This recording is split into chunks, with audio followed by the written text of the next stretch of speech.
En avril 2001, Benjamin Castaldi a pris les commandes de l'émission Love Story, devenant l'un des animateurs les plus vus de la télévision française. Le but de ce programme, s'inspirant de Big Brother, était de rassembler 11 célibataires totalement coupés du monde extérieur, les plaçant dans un loft équipé de micros et de caméras. Malgré les débats et les controverses qui ont émergé dans la presse et les médias, le programme a connu un succès fulgurant en termes d'audience. 5 millions de téléspectateurs. C'est énorme. Benjamin Castaldi a été le maître de cérémonie pour les 2 saisons de Love Story sur M6, puis pour les 8 premières saisons de Secret Story sur TF1. Et c'est en l'an 2016 que Benjamin rejoint l'équipe de TPMP, diffusée sur C8. Benjamin Castaldi rejoint l'équipe de Touche pas mon poste, il est là. J'ai choisi de vous épargner de nombreux détails car le CV de Benjamin Castaldi est particulièrement riche. D'ailleurs, anecdote, il s'est fait arnaquer, voilà, à plusieurs reprises.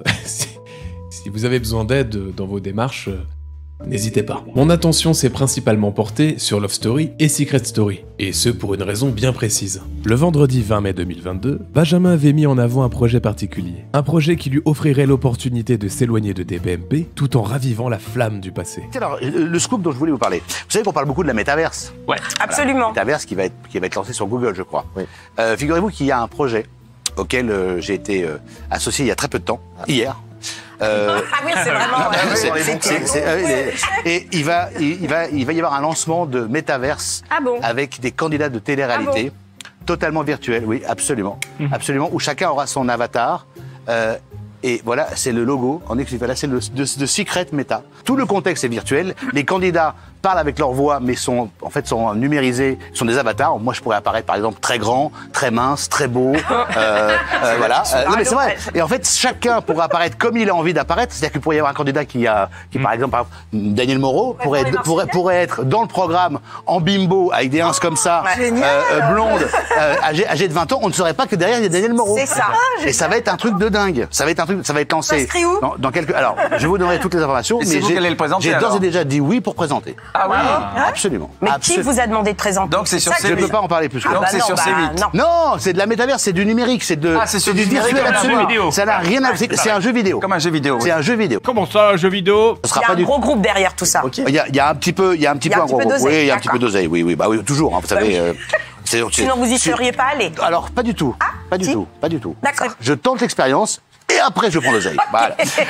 Tu dois te faire call-out par le radier là. Le projet me semble intéressant, novateur même, mais il me faudrait un peu plus de détails.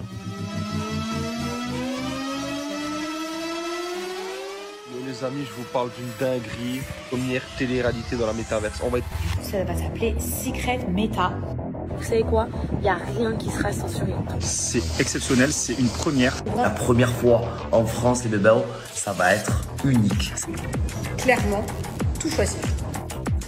Et pas que. Vous allez pouvoir participer à l'émission. Les plus gros candidats que vous avez connus avec Benjamin Castaldi pour présenter le jeu. Donc... Eh bien, en direct, non censuré, vous pouvez participer et c'est très simple, il suffit de cliquer sur le lien Insta. Et je me transporte dans un monde qui a été créé. Vous swipez, vous achetez un NFT des fratés. Pour moi aussi, c'est dingue. On va pas se mentir, c'est dingue, c'est du jamais vu, c'est incroyable. Derrière, il y a une grosse prod. C'est ouf. En fait, c'est plus que tout. Wow, j'ai jamais eu autant de frissons. Non mais c'est pas mal, hein. Maintenant pour la prochaine canicule, je sais quoi regarder. Hein. Donc, nous y sommes. Oh la vache. Je vais pas tout lire. Vous savez quoi? Je vais mettre un petit peu d'ambiance ici. Pendant 20 jours, les plus grandes stars de la télé-réalité française se disputeront 200 000 € dans une villa virtuelle du métaverse. Avec des règles de compétition innovantes, guidées par les détenteurs de cartes NFT The Secret Meta.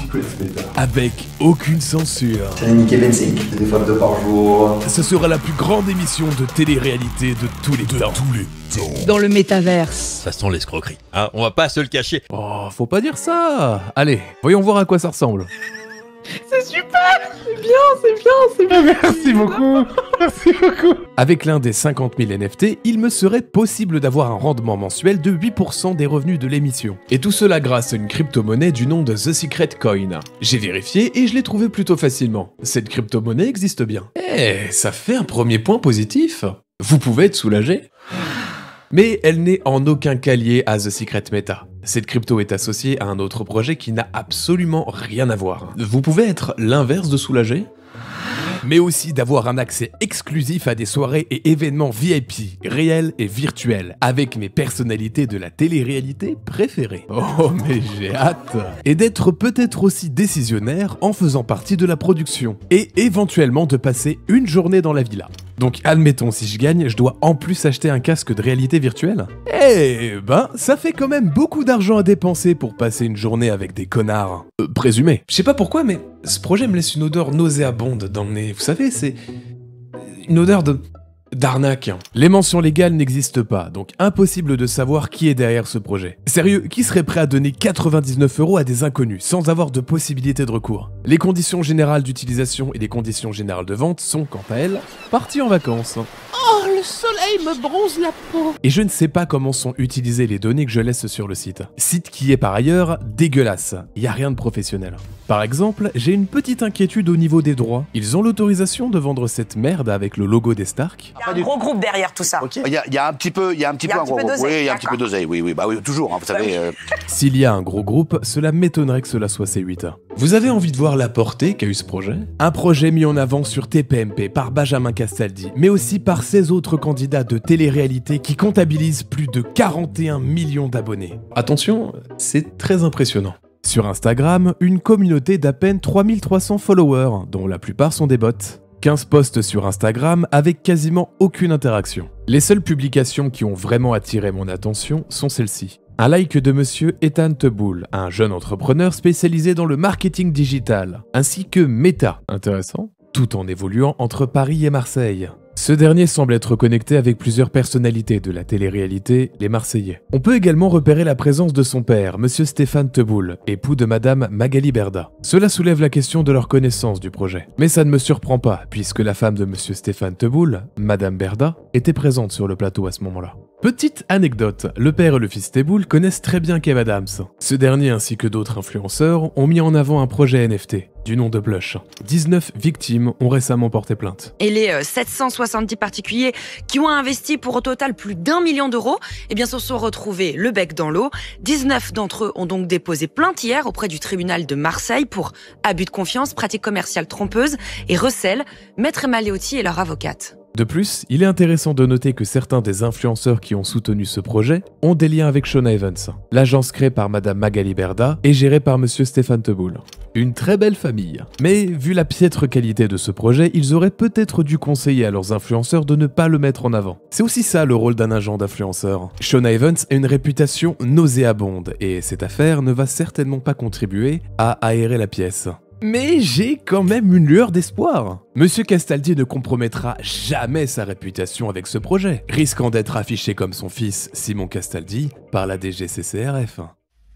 Je comprends pas ce qu'on me reproche. Simon, comment c'est possible alors que c'est le produit qui valent cher alors que la boîte coûte pas cher? C'est pas un drame comparé à d'autres personnes que j'ai pas citées qui ont fait des vraies arnaques, des vrais vols. J'ai volé personne. Des choses qui ne vont pas ruiner les gens. La vraie bataille contre les influx-voleurs, comme on dit, elle est pas chez moi. C'est très simple, en fait.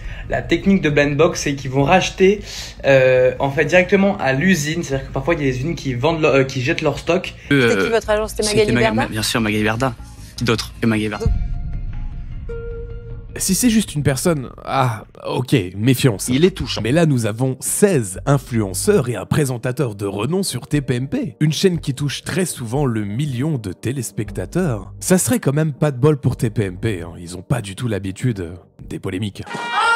Vous vous en doutez, si j'en parle, eh bien c'est que ce n'est pas aussi beau. J'ai retrouvé une des victimes de ce projet NFT, et j'ai pu avoir son témoignage. J'ai connu ce projet comme beaucoup de Français, c'était sur TPMP, présenté par Benjamin Castaldi. Et de base, je suis un gros fan de télé-réalité. J'étais là pour le premier Love Story, justement. On regardait ça avec ma famille. Donc j'ai acheté un NFT à 99 €, donc c'est quand même un certain prix. Le problème, c'est que j'ai rien reçu. Même pas de mail, pas de confirmation de commande, rien du tout, que dalle. Et ce qui aurait dû me mettre la puce à l'oreille, c'est que j'ai acheté le NFT avec une carte bancaire. Alors que normalement, ça s'achète en crypto-monnaie, quoi. Ça sert à avoir une bonne traçabilité. Et c'est bien après que je me suis rendu compte que la collection n'existait pas. Je l'ai pas trouvé. Donc j'ai pris contact avec eux par mail. J'ai pas eu de réponse et le numéro de téléphone présent sur le site envoie sur une messagerie. Les gens qui regardent cette vidéo vont dire que je suis con, hein, que je suis un vrai pigeon. Comment c'est possible de croire ce genre de personnes? On a l'habitude, hein, voilà, de voir des arnaques avec la télé-réalité. Mais ça me permet de faire une vidéo cool, où cette fois-ci, je suis victime d'escroquerie. Je pense m'être fait arnaquer par Benjamin Castaldi et 16 influenceurs de la télé-réalité. Le 11 décembre 2023, j'ai acquis un NFT The Secrets Meta. Par mesure de sécurité, j'ai effectué cet achat non pas avec ma carte bleue, mais avec une carte prépayée. À ce jour, je n'ai toujours pas reçu mon NFT. C'est une question de temps, faut être patient. C'est bien dommage. Regardez-moi ces beautés. Et ce qui est terrible, c'est que nous n'avons même pas le nom de l'artiste. Encore un anonyme qui se passera de la postérité. Merci frérot pour ta réalisation. Messagerie Simacom Mobile, bonjour. La personne que vous essayez de joindre n'est pas disponible. Veuillez laisser votre message après le bip. Bonjour, je vous appelle car j'ai acheté un NFT le 11 décembre 2023 et que je n'ai toujours pas reçu ma commande. Je m'appelle Eric et mon travail consiste à obtenir des informations. Je possède des compétences très particulières. Je les ai acquises au cours d'une longue, très longue carrière et elles feront de moi un véritable cauchemar pour vous. Si vous me donnez mon NFT maintenant, j'oublie tout. Ça s'arrête là. Je vous laisserai tranquille. Je ne vous poursuivrai pas. Mais si vous gardez mon NFT, je vous chercherai. Je vous trouverai. Et je ne dirai pas la suite, par peur d'être démonétisé. Bonne journée! J'y crois pas. Mais il me reste une dernière chance, c'est de prendre contact avec eux sur Discord. Il risque d'y avoir beaucoup de personnes sur le serveur, j'espère ne pas trop recevoir de spam. Nous y voilà, donc wow. Mais qu'est-ce qui se passe ici 44 personnes sur ce serveur? Et le dernier message d'un des membres de l'équipe date du 23 août 2022. Aïe. Et aucun influenceur n'est présent. Ah, et je constate que quelques personnes se plaignent de ne pas recevoir de nouvelles, notamment celles ayant effectué un achat. Je suis extrêmement serein, ça se voit d'ailleurs. Le projet The Secret Meta est complètement mort. Mais alors, pourquoi est-ce qu'il est encore possible d'acheter sur le site? Me dites donc, est-ce que Benjamin Castaldi et toute sa team auraient fait un véritable hold-up? Tu vas me rendre mes sous? Autant tu y es! C'est quoi ce scam? Mais je gueule pas, si je gueule là. The Secret Meta propose 50 000 NFT au prix de 99 € chacun. Ainsi, le projet aurait dû générer, uniquement avec les ventes, un total de 4 950 000 €. Cependant, un utilisateur présent sur le serveur du projet affirme que les NFT étaient vendus à 285,44 $, soit environ 280 €. En se basant sur ce commentaire, les fondateurs du projet auraient prévu de réaliser un profit de 14 272 000 $. Il y a un petit peu d'oseille, oui, bah oui, toujours, hein, vous savez. Je vais vous raconter une bonne blague. Les fondateurs voulaient donner 200 000 € à une association caritative, soit 1,4% de la rentabilité du projet. C'est risible et c'est juste pour se donner une bonne image. J'étais pas fort pour voler les gens, moi. Pourquoi le prix du NFT est passé de 280 € à 99 €? Pourquoi une réduction aussi drastique? Eh bien, ma théorie est qu'ils savaient très bien qu'ils n'allaient pas réaliser un grand nombre de ventes à 280 €. En fixant le prix des NFT à 99 €, ils espéraient augmenter leurs chances de réaliser davantage de ventes. C'est regrettable pour ceux qui ont investi 280 €. Ils ont perdu de l'argent. De mon côté, j'ai perdu 99 €. Mais cela m'a permis d'avoir une information fort intéressante, qui est mon numéro de commande. 4190. Ils auraient donc réussi à se faire un petit bénéfice de 414 810 €. Je tente l'expérience et après je prends l'oseille. Voilà. J'ai vu qu'il y avait une section Scam Alert sur Discord. Et vous me connaissez, moi je voulais prévenir les gens. Malheureusement, le channel était verrouillé. Donc impossible pour moi de leur dire que ce projet est une arnaque. Présumé. Grâce à un des membres du Discord, j'ai quand même réussi à obtenir la liste des transactions effectuées. Le constat est effrayant. Il y a en tout 29 possesseurs de NFT, achetés avec de la crypto-monnaie, dont un acheteur qui posséderait un total de 10 NFT The Secret Meta. Lui, je peux vous dire qu'il y croyait au projet. Mais attendez, la liste indique 29 acheteurs, alors que mon bon de commande affiche le numéro 4190. Est-ce que ça signifie qu'ils auraient réalisé 29 ventes via des crypto-monnaies et 4161 par des cartes bleues? Non, je n'y crois pas. Ce n'est pas possible de faire autant de ventes, de ne pas donner les NFT et de ne voir aucune plainte sur les réseaux sociaux.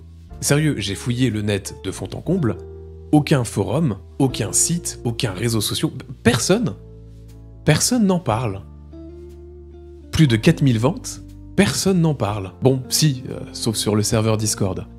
Mais là, ça se compte sur les doigts d'une main. Mon hypothèse est que le projet n'a pas du tout fonctionné, et que ce numéro de commande est faux.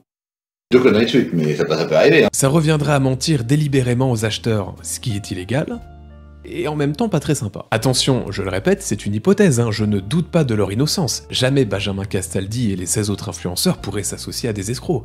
Non, vraiment, tout est clean. Bon, c'est bien de parler de tout ça, mais finalement, qui est derrière ce projet? Je n'en sais rien.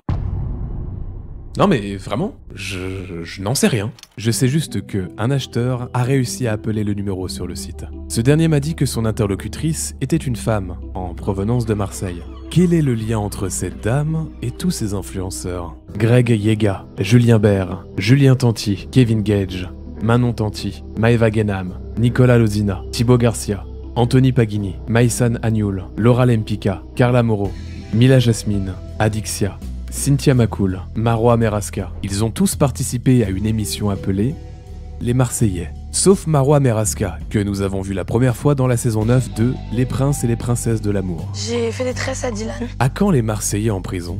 Sérieux? Ça serait un programme divertissant? Une chose dont je suis sûr, c'est que cette arnaque est française. Et que Benjamin Castaldi sait qui est derrière. Pareil pour Kevin Gage, qui était déjà annoncé en tant que participant. Et notre brave Julien, qui dit avoir signé un contrat. C'est que j'ai signé le contrat, je suis obligé d'accepter. Je suis mort. Je suis pas en vie. Oh, bah alors le fraté, on regrette? Les problèmes. Je pense que tous les autres candidats savent aussi qui est derrière, sauf s'ils sont du genre à faire de la publicité gratuite. Mais j'en doute. Ah, j'ai peut-être une autre piste. J'ai acheté le NFT avec une carte dématérialisée, et ce pour plusieurs raisons. Afin de protéger mes informations et de vérifier s'il y allait avoir d'autres tentatives de prélèvement. Et s'il y a un prélèvement, cela implique un compte bancaire, et donc une identité associée. Je vais faire un petit coup de fil à Mastercard. Et c'était tellement long. J'ai déjà perdu 99 € à cause de ce projet de merde, et maintenant je suis en train de perdre 5 centimes à la minute. Oh super. Ah bah je la vis super bien cette vidéo. Je suis en train de perdre du temps et de l'argent. Eh mais, attends... Vous savez, j'adore voir le temps que je perds grâce à ma montre Allscared. Beaucoup d'utilisateurs en sont contents. Voici quelques témoignages. Ça fait 5 heures que je suis dans les bouchons, mais tout va bien. J'ai ma montre Allscared. Ça fait 3 ans que j'attends aux urgences, mais tout va bien, j'ai ma montre Allscared. Allscared est une marque de montres et de bijoux qui se distingue par l'utilisation de matériaux nobles tels que certaines pierres et variétés de bois. Cela confère à votre accessoire une singularité subatomique remarquable, ainsi que de voir le temps quantique.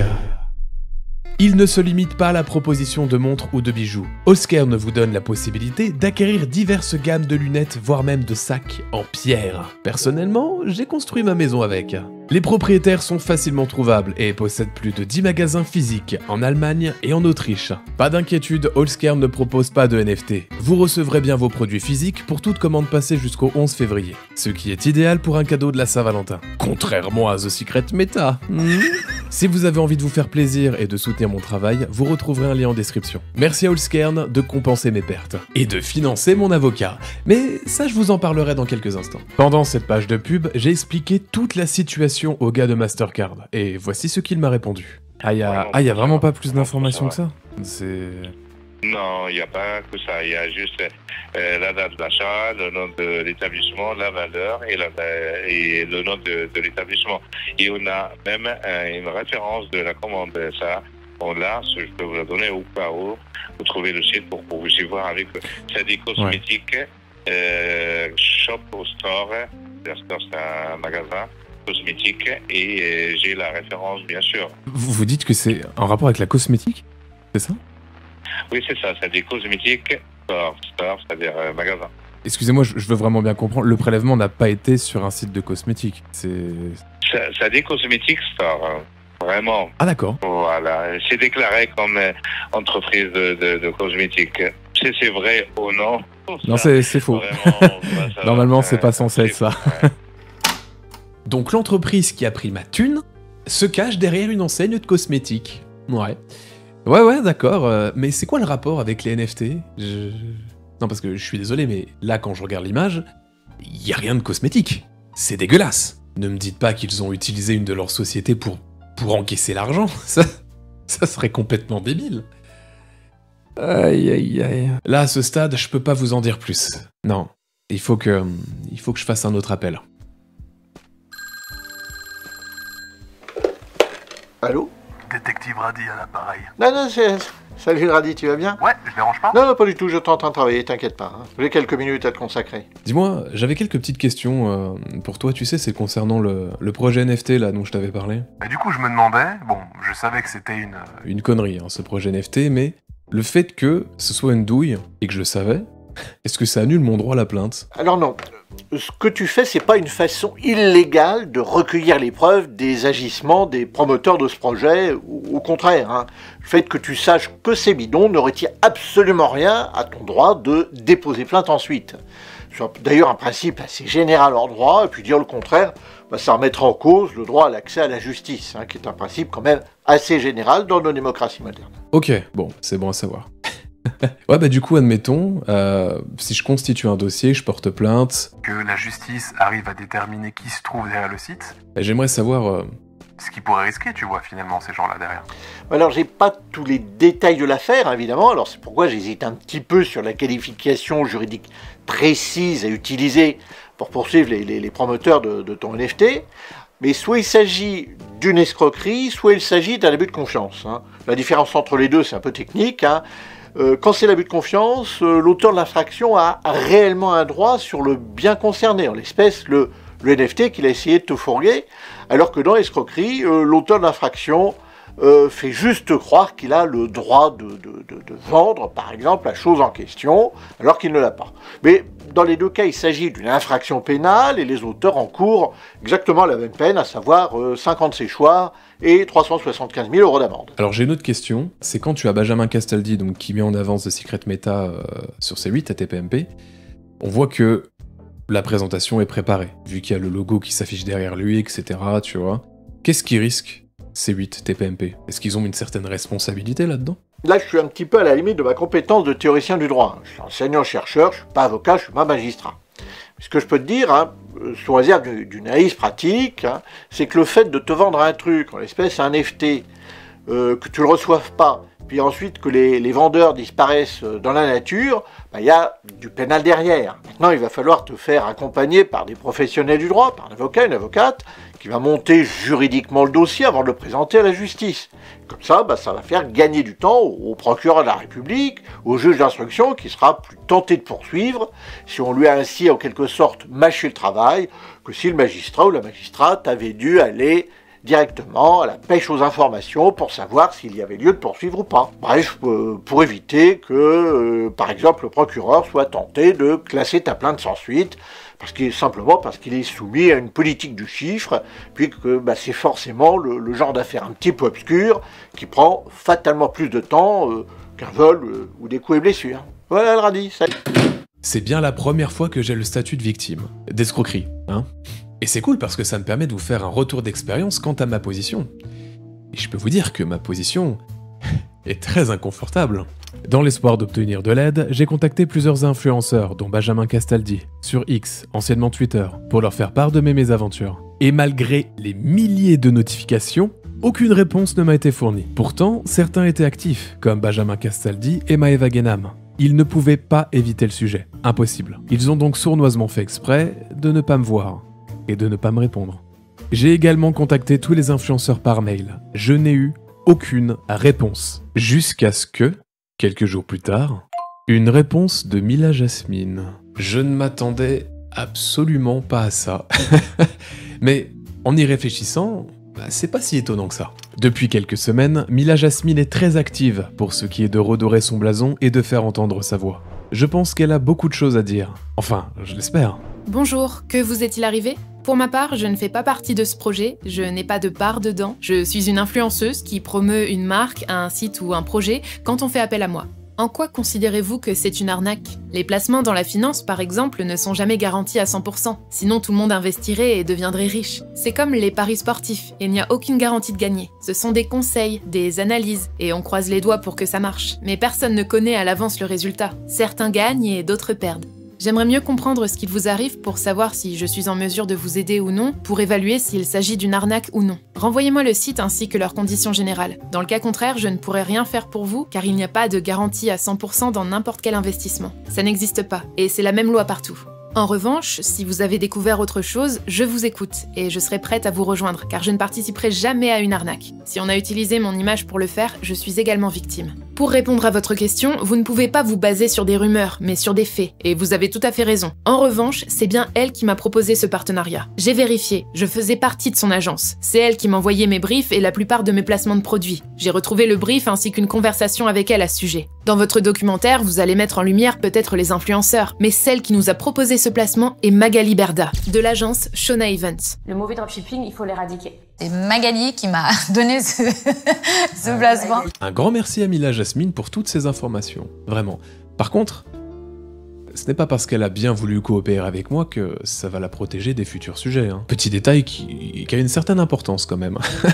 On vérifie le site, si c'est carré, on le valide, si c'est propre, on le valide, et si derrière, le client, le site fait, excusez-moi du terme, de la merde, on le bannit. Suite à cette publication, on arrête parce qu'on s'aperçoit que la marque a... En fait, je peux pas contrôler ce qui se passe après. Cet extrait date du 9 septembre 2022. Le tournage a eu lieu sans doute quelques semaines auparavant. Benjamin Castaldi a mis en avance The Secret Meta le 20 mai 2022 sur TPMP. Et les influenceurs ont commencé à en faire la publicité le 27 et 28 juin. Il est encore possible de retrouver les publications sur le compte Instagram de The Secret Meta. Et enfin, Madame Berda dit vérifier les sites avant de les proposer à ses influenceurs. Pourtant, cette version du site, qui date du 22 juin 2022, n'était pas en règle. Tout indiquait déjà que ce projet était louche. Pourquoi celui-ci a-t-il été validé par Shona Events? J'ai pris contact avec Madame Berda le 19 janvier 2024 pour avoir plus de détails. J'ai aussi prévenu Madame Berda sur X, anciennement Twitter. À ce moment-là, elle était active sur ce réseau social, comme le montre cette interaction. Je n'ai eu à ce jour aucune réponse de sa part. On a un taux d'imperfection et une marge d'erreur, peut-être, il faut savoir le dire, qui est très petite. N'empêche, je me demande quelle est la responsabilité de TPMP et donc C8 dans toute cette histoire. Dans le doute, j'ai signalé tout cela à l'Arcom ainsi que Signal Conso. Il serait peut-être temps que toutes ces personnes soient enfin réellement inquiétées. Pour Benjamin Castaldi, je ne peux pas vous certifier qu'il savait que ce projet allait bider, et donc être une arnaque présumée. Peut-être a-t-il été tenté par l'appât du gain. C'est certainement pareil pour les autres influenceurs, même si je pense que certains sont profondément mauvais. S'il y a du nouveau dans cette histoire, je n'hésiterai pas à vous prévenir sur mes réseaux sociaux. Je compte bien aller jusqu'au bout. Un grand merci à vous pour votre soutien, et merci à Allskern qui permet de financer mon travail. J'ai encore beaucoup de choses à dire. Abonnez-vous pour ne pas rater la suite. Bonjour, j'ai acheté mon NFT, je peux venir ?